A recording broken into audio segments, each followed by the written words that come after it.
2-3 ദിവസമായിട്ട് ഇവിടെ നല്ല മഴയാണ്. കണ്ടത്തിലൊക്കെ നന്നായിട്ട് വെള്ളം കയറി കിടക്കുവാണ്. അന്ന് മുതൽ പിള്ളേർ ചൂണ്ടയിടാനായിട്ട് പോകണമെന്നും പറഞ്ഞുകൊണ്ട് പറയുന്നുണ്ട്. പക്ഷേ ഈ മഴ കാരണം നമുക്കൊന്ന് പുറത്തിറങ്ങാൻ പറ്റുന്നില്ലായിരുന്നു. അങ്ങനെ ഒരുവിധം മഴ തോർന്നപ്പോഴത്തേനും ഇതുണ്ട് ഞാനും പിള്ളേരും പിന്നെ ഇതേ ചേച്ചിയുണ്ട്, ചേച്ചിയുടെ മോൻ നന്ദുണ്ട്. അപ്പോൾ ഞങ്ങളെല്ലാവരും കൂടെ കണ്ടം വരെ വന്നതാണ്. ചൂണ്ടയൊക്കെ ആയിട്ടാണ് രണ്ടുപേരും വന്നത്. എന്തെങ്കിലും കിട്ടിയാലോ എന്നൊക്കെ വിചാരിച്ച് അവരുടെ ഒരു സന്തോഷമല്ലേ എന്ന് വിചാരിച്ച് ഞങ്ങളും കൂടെ പോന്നു. അങ്ങനെ ഇതെൻ്റെ ചൂണ്ട ഇട്ടുകൊണ്ടിരിക്കുവാണ്. രണ്ടാളും കൂടെ ചൂണ്ട ഇട്ടുകൊണ്ടിരിക്കുന്ന ഭാഗമാണ് ഇത്. നീരജ് ഇതേ ചൂണ്ട വലിച്ചെറിയുവാണ്. അപ്പം എന്തോ ഒന്ന് ചൂണ്ടയിൽ കുടുങ്ങിയെന്നും പറഞ്ഞുകൊണ്ടാണ് പിന്നെ ചൂണ്ട പൊക്കിയെടുത്തത്. പക്ഷേ അത് വെറും പായലായിരുന്നു കേട്ടോ.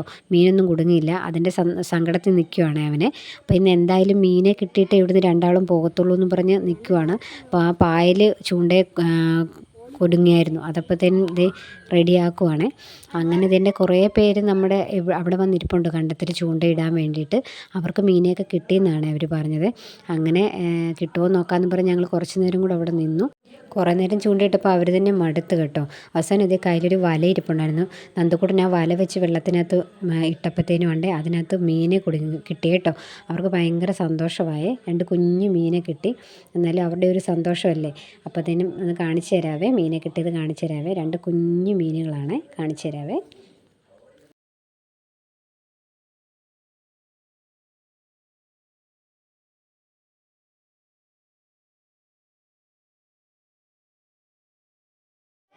അതേണ്ട കണ്ടോ, തീരെ ചെറിയ 2 മീനാണ്. എങ്കിലും അവർക്ക് അതെങ്കിലും കിട്ടിയല്ലോ. അപ്പോഴത്തേനും ഇതേണ്ടേ അവിടെ ഒരു കുപ്പി കിടന്നു. പിന്നെ ആ കുപ്പിക്കകത്ത് വെള്ളം നിറച്ച് അതിനെ പിടിച്ച് അതിനകത്തിട്ട് കേട്ടോ. 2-3 മീനുണ്ടായിരുന്നത്. പിടയ്ക്കുന്നുണ്ട് മീൻ അതിനകത്ത് കിടന്ന്. അപ്പോൾ അവർക്ക് ഭയങ്കര ആവേശമായി. വിളിച്ചിട്ട് പിന്നെ വരുന്നില്ല. ഭയങ്കര കളിയാണ് അവിടെ കിടന്ന്. പിന്നെ മഴ പെയ്യാനായിട്ടൊരു മൂടലൊക്കെ ഉണ്ടായിരുന്നതുകൊണ്ട് പിന്നെ ഞങ്ങൾ നിർബന്ധിച്ച് വിളിച്ചിങ്ങോട്ട് കൊണ്ടുപോന്നു.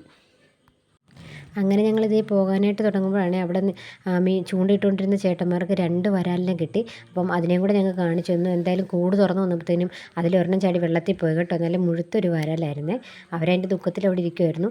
ഞങ്ങളെന്തായാലും അവിടുന്ന് സ്ഥലം കാലിയാക്കി.